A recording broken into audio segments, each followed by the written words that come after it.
Video में पढ़ेंगे हम दिशा और काल में साम्य मतलब सिमिलरिटीज़ कि दिशा और काल में क्या सिमिलरिटीज़ है। पहला पॉइंट बता रहा है कि दिशा और काल दोनों नित्य है। जो दिशा है और वो काल है दोनों नित्य है। नित्य का मतलब है वो हमेशा प्रेजेंट रहेंगी। और विभु है, विभु मतलब वो चारों तरफ रहेंगी। और स्वतंत्र है मतलब वो दिशा और काल किसी पर डिपेंड नहीं करेंगे। फिर दूसरा है दोनों अनादि है और अनंत है। देखो अनादि और अनंत का मतलब ये है कि वो आज भी थी, कल भी रहेंगी और परसों भी रहेंगी। मतलब ना उनका कोई शुरुआती, ना उनका कोई मध्य, ना कोई उनका अंत है। वो हमेशा प्रेजेंट रहेंगी दिशा और काल। क्यों प्रेजेंट रहेंगी? क्योंकि मैंने आपको पहले भी बताया था जो दिशा और काल वो क्या है, परमाणु रूप है, कारण रूप है। कारण रूप जो परमाणु रूप होते हैं वो कारण रूप होते हैं। जो दिशा और काल है वो क्या है, कारण रूप। इन्हीं से ही आगे जाके किसी न किसी की उत्पत्ति होती है।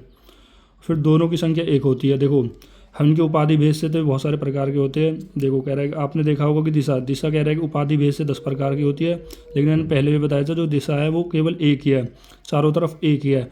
बस हमने क्या कर दिया है कि अगर आप राइट हैंड पे देखोगे तो दक्षिण बोल दिया, लेफ्ट हैंड पे देखोगे तो पश्चिम बोल दिया। इस तरह से समझने के लिए इनके उपाधि भेद से बहुत सारे भेद कर दिए गए हैं। फिर ऐसे ही काल में हमने दो कर दिया, नित्य काल, अवस्थिक काल, समय के अनुसार।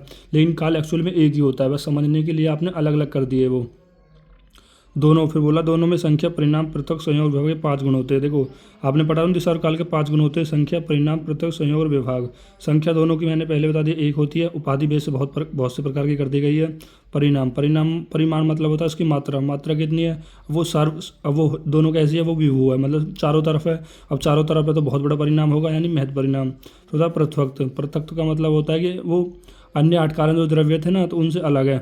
जैसे हम आकाश वायु से अलग था, ऐसे ही हमारे पास दिशा अलग होगी, काल अलग होगी। फिर आता है हमारा संयोग और विभाग। संयोग और विभाग से आप क्या समझते हो?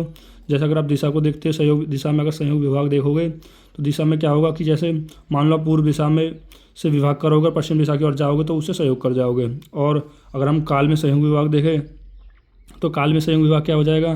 काल में जैसे ये मान लो कि आप भूतकाल से कह रहे विभाग करोगे और वर्तमान काल से संयोग कर जाओगे। तो ये होते हैं हमारे पास दिशा और काल में कुछ सिमिलरिटीज़। Thank you guys.